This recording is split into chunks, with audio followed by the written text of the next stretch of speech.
Hi, welcome back to our Leadership Development Program. Now we'll be talking lesson 7. We titled this as Understanding the 21st Century. Now this is kind of a long lesson. But later in the next video perhaps, I will be sharing with you the difference between the 20th and the 21st. But right now, let us take a look first at the 21st century, the malady. You see, when we talk about malady, malady is sickness, illness, symptoms and those things. And so what ails our 21st century? Ano ba problema? Not only in the government, in the family, or even in the church. What seems to be a general problem or malady of the 21st century? Let us look at the big picture. First, there is too much polarization. To polarize means to restrict the vibration, a transverse wave, wholly or partially to one direction. Another meaning, it is to divide or cause to divide into two sharply contrasting groups or set of opinions or belief. If you notice, every Filipino has its own opinion. You talk about a doctrine perhaps, like the beginning. Did Eve receive the law or not? The congregation will have all kinds of opinions. So there is a polarization of thinking, of mind these days. Kanya-kanya tayong mga paniniwala. And most of our opinions are based on or laced with superstitious belief or other religious belief. And that adds to the polarization of the people. And anarchy is now ruling. Anarchy is ruling our environment.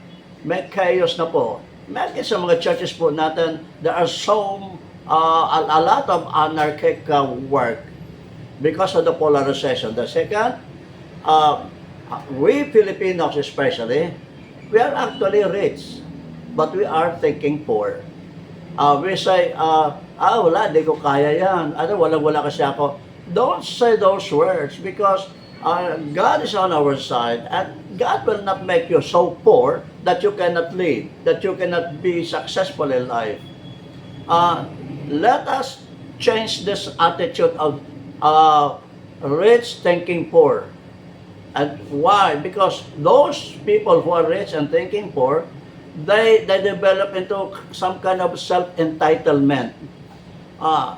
That's why if a person is poor, then he will be poor for the rest of their life. But they will feel entitled because I am poor, I need to be supported. I need you to support me. And so, people thinking that being rich is to have so many money, that's not riches at all. And the third is the distorted values system. We want immediate gratification. We want God to bless us.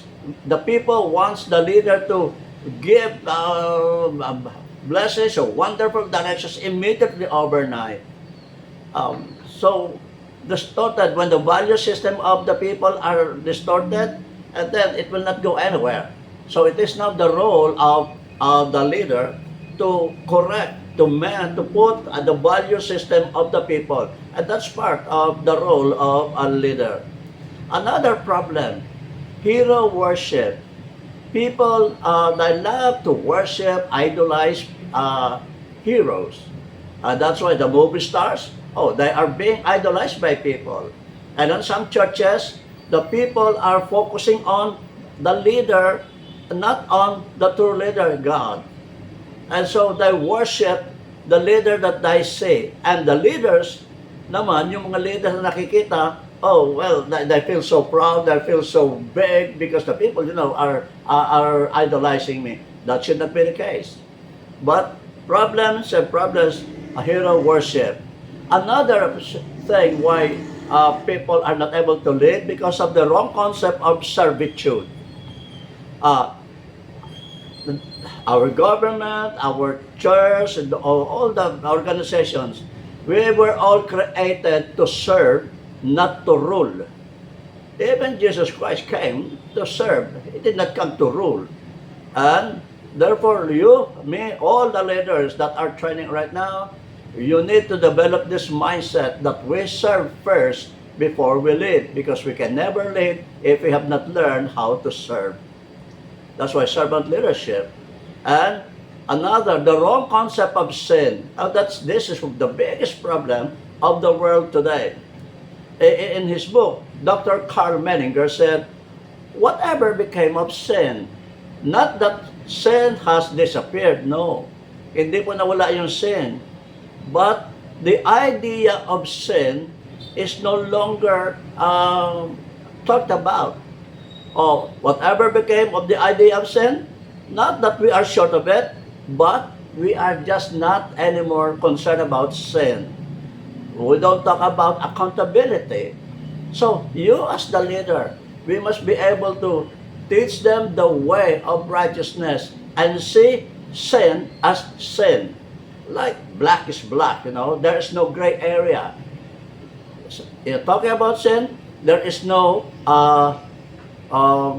white lies, without those things.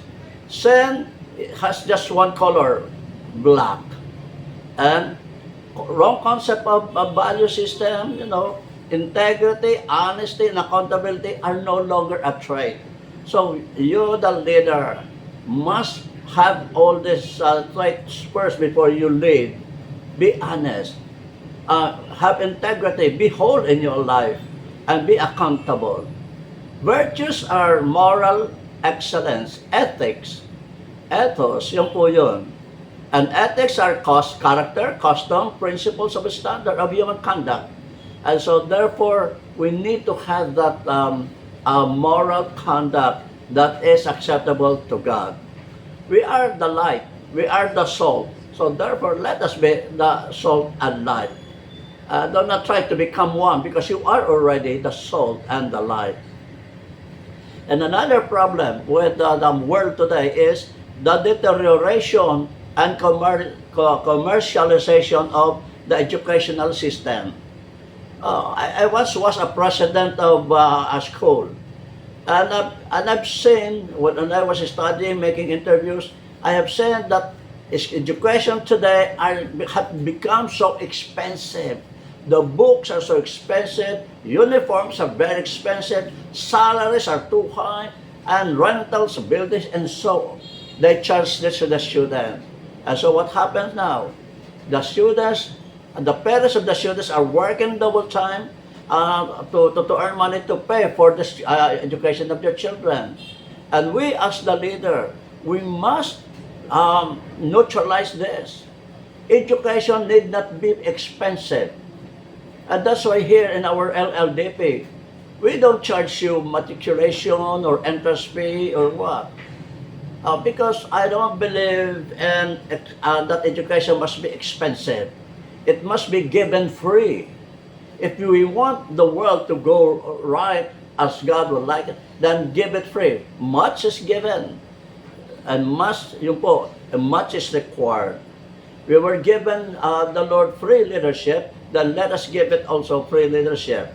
God has taught us free lessons, then let us teach others free lessons. If you are a leader, do not expect for, love gift or allowance, those things. Just lead, and God will provide for you. And another, this is very important. One major malady of the 21st century is the rapid change of demography. Filipinos are experiencing Filipino diaspora, dispersion. And you see, all over the world, you can find Filipinos. But in your neighborhood, and your former neighbors may be gone by now, and another neighbor will be there. So nagbabago po ang environment, nagbabago ang paligid. Now you see him, now you don't. And so as a leader, this is a big challenge for all of us. Big challenge ito sa atin. Because people are moving so fast. And that is one of the signs of the last days. We are moving so fast. Some people, just the other day, I was stuck in the traffic. And I saw a traffic light. And I saw one going to the west, one going to the east, one going to the north, and one going. Sabi ko, why can we not just go one way? Impossible. People are moving and moving and moving. So, in line with that, your leadership must be short. I mean, your training must be short, just like, Jesus Christ. He discipled these people for only 3 years. And discipleship must not be a lifetime na 50 years dinadisciple mo pa.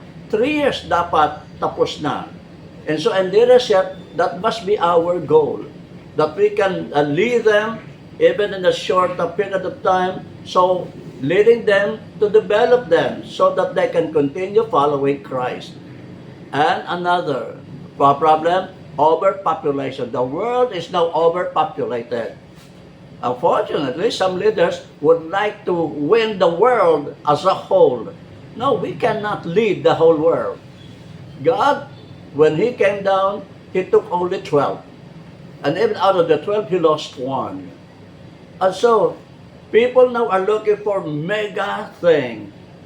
But it is so hard to lead millions of overpopulated group.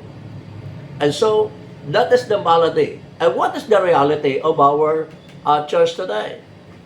Church leadership has greatly changed. It is no longer like what it used to be. Therefore, if leadership today had drastically changed, every leader, you and me, must adapt to the changing times. Hindi po tayo po pwedeng nagli-lead tayo pero ang ating pong style, ang ating approach is still obsolete na. 60, 100 years ago, or 50 years ago. No, every day is a new day. And so therefore, times is changing. So, be part of the changing of times. Be relevant. And that's how you become relevant. And so today, ministers, leaders are ruined because of their failure to understand what God wants them to do and what God is doing. And so, this is the biggest problem now. I have been in the ministry for more than 40 years. And I've seen people trying to lead when they are supposed to be in jail. You know what I'm saying? People who are not qualified to lead, we choose them. Why? Because he's a popular person, he is rich, he can contribute. No, that is not the way to lead. Alright? And so, look for the right person. When you are leading people, choose. Just like what Jesus did, He chose His own. And remember this, it is better not to have a pastor or a leader than to have the wrong one. It's better not to have a leader. Kanya-kanya na lang. Kaysa naman merong tayong maling leader. You know already where the wrong leader will lead us. And so, we need to understand the 21st century. And just study the manual. And because I already studied there when the 21st century came. And that's why if times is changing, if the world is changing, but in changing it, it is getting sick and sicker and sicker. And so, we need to understand the kind of people that we are leading. Now, because we are in a church, let us now take a look at the kind of people and the kind of church that we are going to lead. I pray that in this short video, you learn a lot. This is just part 1 of lesson 7. Then, in the next video, I will share with you the ways to be effective in this fast-changing century. We need to understand people and the world. God bless you and see you in our next video.